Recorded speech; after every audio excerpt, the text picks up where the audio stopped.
Hi there, I'm Roux. Welcome to my video. What can I help you with today?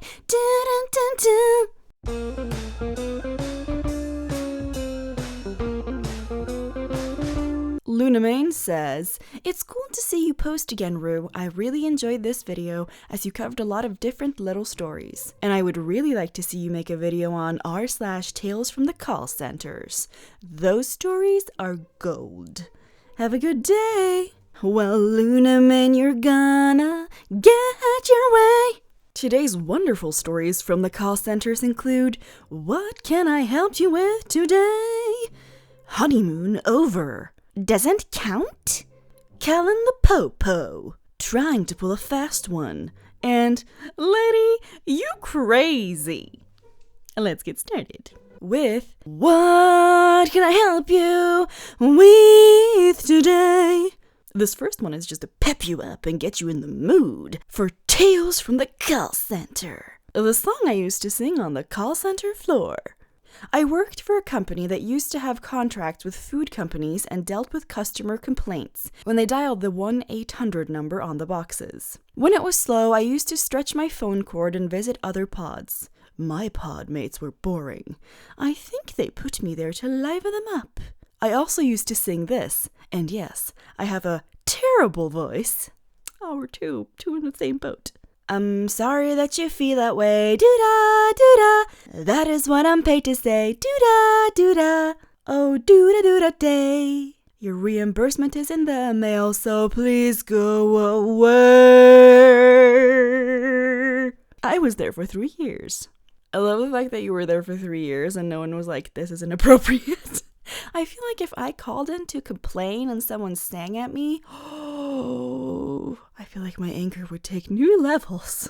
Honeymoon over. So years ago, I was a call center grunt for a major American bank. I got a call from a very agitated woman. "My husband and I are on our honeymoon, and our card isn't working? What is wrong with you people?" Well, as much as I'd love to help this friendly lass, her name wasn't on the account. Only his was. So she gets him on the phone. He verifies his information and then tells me to speak to his wife. Oh, buddy. You so wish you didn't do that. I can already see that the issue is the account is showing a 0 balance.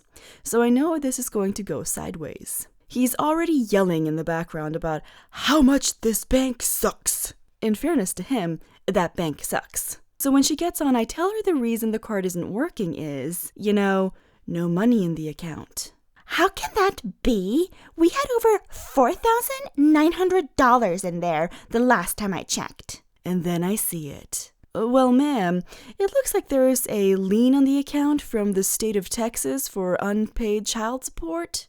"Unpaid child support?" Now, the dude in the background starts yelling louder. "I never told them they could do that." And she yells right back at him, and I will never forget it. "You have kids?"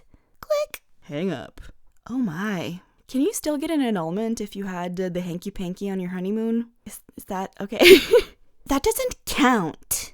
A life-threatening emergency.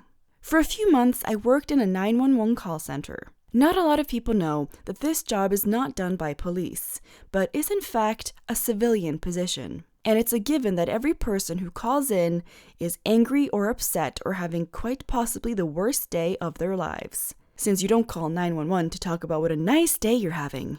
But my call center dispatched police for 2 towns, one of which was so small that a single emergency could tie up every officer on duty in that town. And such was the case this day. There were only 3 cars on duty that day, and they were all out on a single cardiac arrest call. For the medically uninformed, a heart attack is when the heart is beating irregularly, and a cardiac arrest is when the heart has stopped beating. When someone calls in and demands an officer to the station to let her in so she can get her keys that she forgot there earlier. My coworker who answered the call accidentally let it slip about the cardiac arrest. We are not supposed to do that. We are just supposed to say, "The officers are out on other calls. We'll get you one as soon as one is available." but she let it slip that they were out on a life-threatening emergency and that it's a cardiac arrest. The woman's response? A heart attack is not a life-threatening emergency. Even if you don't know the difference between heart attack and cardiac arrest, I didn't. Now I feel much more clever. I'm pretty sure heart attack is the thing that leads to cardiac arrest. So how is that not a life-threatening emergency? Lady, you crazy. Crazy lady demands I fight an evil airline in her daughter's behalf. Right this instant. I used to work taking calls for the airport. I can't forget this one call, so here I am. This is going to be a long one because a bit of background is needed. Sorry about that. That's okay. We came here for the stories. It's fine. There's this Spanish airline called Vueling. That's kind of shit.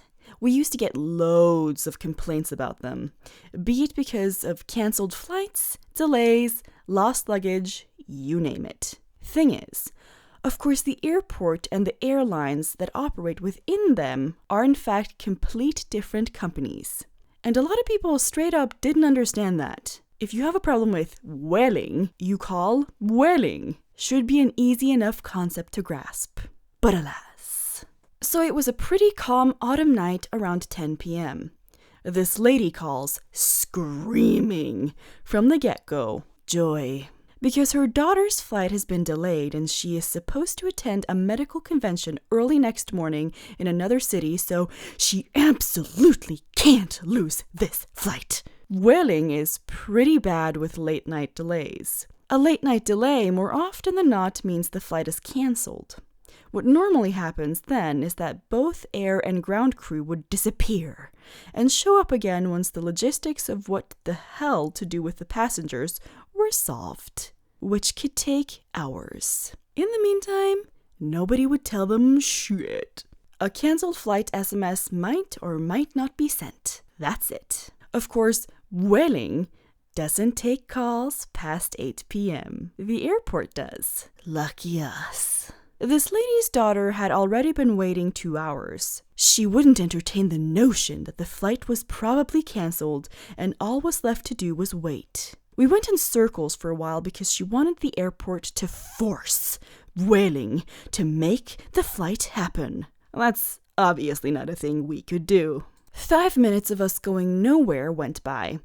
I should have ended the call, but it was a slow night. I was born and immune to yelling. My coworkers didn't have much to do, and I noticed I've been at it for a while, so I turned the speaker on. Right around the time this woman was explaining that people would stop flying because of this travesty, and I wouldn't be able to feed my children? And if her daughter died waiting for this plane, that made us all accomplices. We were hooked. I stopped answering at this point. My input obviously wasn't needed. And she went nuts. We should call the president or the army and save her daughter right this instant. I offered to give him a call if she provided his number, but she dropped that idea. Bummer. She also found the time to ask if I knew what guardian angels were. I knew, kinda. Well, both of them and God take care of their creatures. Unlike us. Lady, what? It went on and on. I can't even remember all the crazy-ish she screamed. I do remember that she, of course, didn't miss the chance of telling me that since I wasn't born here, I didn't have a heart, and I couldn't understand how beautiful Barcelona used to be before. Before when? Who knows? She ended up losing steam and ending the call after 20 minutes of uninterrupted screaming. I thought that was the end of that, but I was wrong. My coworker got a call from the daughter herself after a while, but she was perfectly polite and understood right away that there was nothing we could do about her canceled flight. I feel like that's such often the case. Like, people who have insane parents are the most agreeable, patient people around because they've been living in a non-stop emergency their entire life. I feel bad for them. Calling the po-po. I'm going to call the police on you for fast deliveries. By Fina. I work in the dispute resolution department for a payment service. Basically, if anything is wrong with the customer's invoice or payment, they go to me. So this happened when I was relatively new in my department, kind of getting used to the new routines and all. No big deal, really. I got my first call for the day, and it was an older lady who was very upset. She explained to me that she had ordered some posters from this website, but later on, during the same day, changed her mind and wanted to cancel her purchase. She had contacted the store, and they informed her that they had unfortunately already sent out the goods, and they were unable to cancel the purchase, but advised her to either return the goods or refuse delivery. This is ridiculous! I've never heard of such a thing, where they send the goods on the same day. How can they do this to me? I didn't even get the chance to use my withdrawal right. This is unacceptable. All right, ma'am. I understand. If you don't want the goods, I recommend that we dispute your invoice so that you have time to send back the goods and keep in touch with the store about this issue. It's not okay. How can they even conduct their business like this? I've spoken to the police about this. Ma'am, you've spoken to the police about this? Yes, they thought it was completely disgraceful and strongly advised me to file a report if they wouldn't allow me to send back the goods. Okay. We spoke for a few more minutes after this, and we came to the conclusion that she would just return the goods as soon as they came and not file a police report. She seemed to realize that maybe calling the police on a store for having fast deliveries wasn't such a good idea. Something I didn't include in my post is that this customer had actually received her posters like the day after ordering. The mailman had knocked on her door to deliver the posters face to face to not ruin the goods, and she was absolutely distraught by this. She thought it was violating and another reason to file a police report. I'm just imagining this lady I sent my lover a letter 10 years ago and he finally got back to me. So fast. Shipping so fast. And she's just the same day? Disgraceful. I prefer snail pace. Isn't this supposed to be snail mail? How dare you?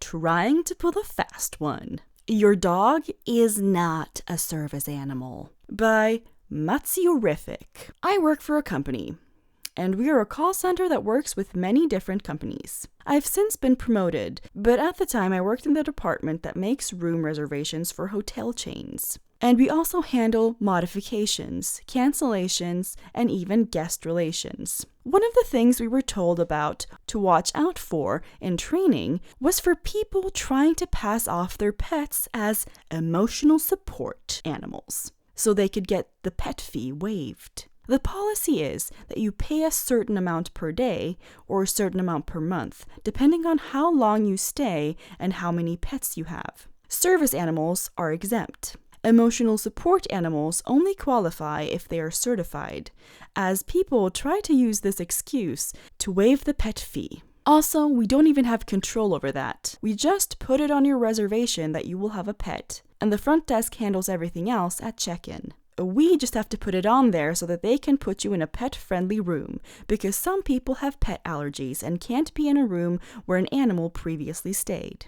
On to the story. Now, this lady wasn't one of my calls, but I did have the pleasure of listening in and even giving the agent a bit of advice. The cast: me, team lead, agent, who's taking the call, and KaReN. I'd just gotten off work and went to chat with team lead. He's a pretty cool guy who likes fun shows, but is a bit of a noob when it comes to anime and pop culture. He enjoys learning about this stuff from me, and I enjoy talking to him. As I am telling him about an anime that I think he'd like called Fairy Tail, Agent, who's sitting right next to us, asks team lead a question. "Hey, team lead, how do you waive a pet fee?" I remember being in her position. It was her first day after training, and I had just started 2 months ago myself. I remember having to ask the same question when I first made a reservation for someone with a service animal. Team lead: is it a service animal? Did you ask? Agent gets back on the phone. Is it a service animal? Agent goes quiet for a minute while KaReN talks to her before muting herself again.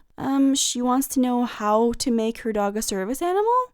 Team lead looks at me dumbfounded, and I get a big poo-eating grin as I begin to suspect exactly what type of person her customer is. Me. First, you have to have a disability that requires one.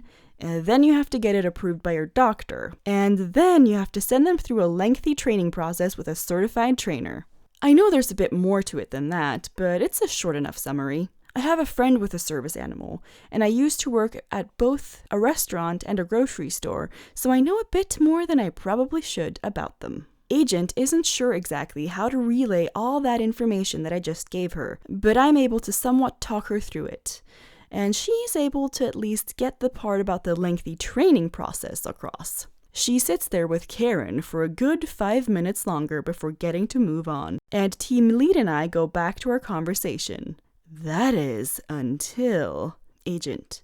I'm sorry, ma'am, but like I said, emotional support animals don't count. I mime a very visually loud laugh. I've recently become very addicted to videos about entitled people, specifically entitled parents, as they make for great background audio when I'm drawing or playing Sims 4. Me, quietly laughing my butt off while trying not to be heard on the phone. Oh my gosh, it's a KaReN! You've got a legit KaReN! Team lead tries to talk Agent through the call, and I am losing my schnickerdoodles. A has to tell KaReN a few more times that her dog doesn't qualify as a service animal and she will have to pay the pet fee if she wants to stay with us. I did feel bad for Agent, as this was not only her first night on the phones after finishing her training, but she was supposed to have gotten off the same time as me and was now 20 minutes late getting off thanks to KaReN. Agent did manage to finish the call, and we walked out together while I continued my laughing fit. Agent told me that KaReN only started calling her dog an emotional support animal after she had mentioned that only service animals were exempt from the pet policy. Me. Yeah. KaReN's will do that. I guarantee that she doesn't actually need an emotional support animal and just wanted her pet to stay for free. I can't believe I just got a KaReN on my first day. You think your KaReN was bad? Here's the few YouTube channels. Watch a couple of their videos and you'll be glad you only had to deal with them over the phone. I've seen so many videos online of people like, it's an emotional support animal. And it really invalidates the people who actually have emotional support animals, when every Tom, Dick, and Harry are just like, Scruffles is an emotional support animal. Yeah, I know he doesn't have any training and like he bites people, but definitely, totally should be able to bring him everywhere. That's all I have for you guys this time. I hope you had a swell time and that you come back for more next Friday. I post every Friday. And, if you have any suggestions on what I should make a video on, comment below or submit your own stories on my website to be read in the video and everything. Ooh! But don't forget to join my giveaway, where you can win my merch. You can enter 4 times by following me on Twitter and tweet at me with the hashtag giveaway, telling me your favorite video of mine, following me on Instagram, commenting on one of my posts, hashtag giveaway, telling me your favorite video of mine, subscribing to my channel on YouTube, commenting on one of my videos, using hashtag giveaway, telling me your favorite one of my videos, and finally, you can also follow me on Twitch and comment on my live stream using hashtag giveaway, telling me your favorite video of mine. It's that simple. You can enter 4 times, just gives you 4 times the chance to win. I'm going to announce the winner at the end of the year in one of my videos, so, stay tuned and join. It's gonna be fun. Thank you as always to my wonderful patron, Catbra. Thank you for believing in me. You're awesome. What do you want the next video to be, by the way? Comment below.